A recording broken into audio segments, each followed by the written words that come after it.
It's your girl Liza coming at you with a skincare line.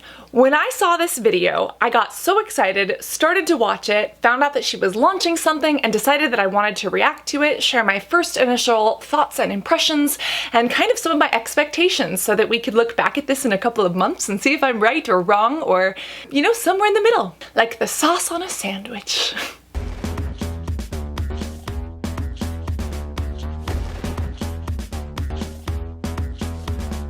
I do have to preface this with a statement about bias because I do love Liza Koshy. Her comedy, her content, her uplifting spirit has gotten me through some really dark times. She used to be one of my best friend's neighbors back at the apartment that he used to live in LA, and I would like secretly fangirl, and I was never brave enough to go like knock on the door, but I would like think about it in my dreams and be like, is Helga there?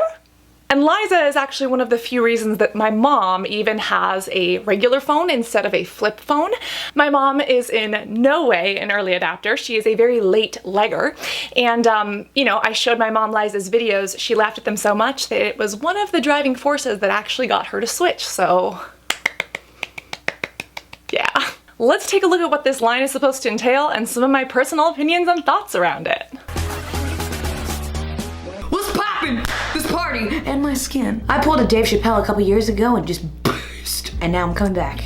As I am proud to announce, I have a beauty and skincare line! Yo, I'm just excited for you to spoil yourself and indulge in these affordable, attainable products. Check the price points, check the price points. Beauty should be for all and affordable for everyone. I like that she brings this up. I have philosophies personally that skincare is self-care and that if you have money, you can go ahead and spend it on whatever you like, but you don't have to pay for expensive products in order to have a good routine. I think that this kind of embodies her personality as well. I'm really happy that that comes through. And my understanding is that this is a partnership with C'est Moi. I've called it Sieste Moi, but it is C'est Moi. Parlez-vous français? No, I do not. Again, someone correct me if I'm wrong. I know Liza's intelligent, but I don't think she has a background in formulation or cosmetic chemistry. I'm sure that she is working with great people who do, and again, C'est Moi is a line that I actually like a lot of their formulations. The slip, the feel, the price points, the ingredients, the values behind the line. There are definitely certain products that my skin doesn't like or that I wouldn't recommend for other people, but overall, it's not bad. And again, what is this, $9, $14, cruelty-free? Very, very importante. I feel like this is hitting a lot of the bases. It is cruelty-free, fragrance-free, non-toxic, actually clean, EWG, verified baby. There's a lot going on. This is where it gets a little bit more questionable. I understand why some people like fragrance-free products, why dermatologists recommend it, especially when it comes to the inflammatory side of skincare. But again, as you hopefully know from this channel, I do not hate all products that have fragrance. I really think it depends. That being said, she brings up a couple of things that are definitely buzzwords that are going to get lots of people to buy. But I kind of want to just speak up about this because there's a lot of issues with these terms. I've spoken about them in other videos before. Why the green beauty movement is kind of pissing me off, this idea of greenwashing, and really talking about toxic versus clean versus natural, because these terms used to be thrown around pretty loosely, which I don't actually hate, but if we are getting technical, if we are getting literal, there are some issues with companies claiming these things just to push products or just to push marketing because they actually don't have bona fide definitions or they really don't mean anything other than causing separation within the skincare and beauty consumer industry and causing people to demonize other brands. And again, marketers do this strategically so that they can make more sales. But I do think this is a problem. Water is the universal solvent in cosmetic chemistry. We know that we need it to be healthy, to be happy, to live. However, if you drink too much water, yes, you can actually kill yourself by diluting electrolytes inside of your body and your blood, and that's not so fun. Even in skincare, if you use products that have too much water, this can sit on the skin, it can evaporate, and this can exacerbate transepidermal water loss, depending on the conditions, depending on how long it's on the skin for, if you're reapplying it and just letting it evaporate off, depending on the temperature. There are so many factors that go into these things, and I understand a lot of these terms are very nuanced, but I think it's important to kind of break down that nuance so that someone who's coming into skincare for the first time understands how marketers push this, how if you just shrug it off your shoulders it's okay, but how you shouldn't always take it literal or seriously, or you shouldn't demonize products that say they have chemicals in them. Because guess what? Freaking everything is a chemical. Air is a chemical. Vegetables are chemicals. Fruits are made up of chemicals. Literally, chemistry makes up the building blocks of everything in biology. And biology makes up life. It makes up us, right? And even a precursor to that is physics and mathematics. And it's really doing everyone a disservice to push these things in such a way that demonizes the others. This really kind of popped off with Sephora going chemical free. It's like, okay, what are you gonna do? Like remove the air from your store? You're gonna turn the store into a vacuum? Because hello, it's not just oxygen we're breathing, it's nitrogen, it's carbon, it's neon, it's helium. And again, I don't blame Liza for saying this, but it's this industry of clean beauty. And if you ever watch Lab Muffin Beauty Science, if you listen to Charlotte on TikTok, or if you look at the Eco Wall on Instagram, they're really good at speaking up about these kind of things. And again, in the past, it wasn't so polarized, or maybe it wasn't so popular. It still needed to be known, but maybe it wasn't on the forefront of discussion. But because of how we've seen marketers abuse this or consumers abuse this, it really does need to be discussed, because you see this online happening and you realize, oh, people don't understand this, and it's kind of freaking important that we do.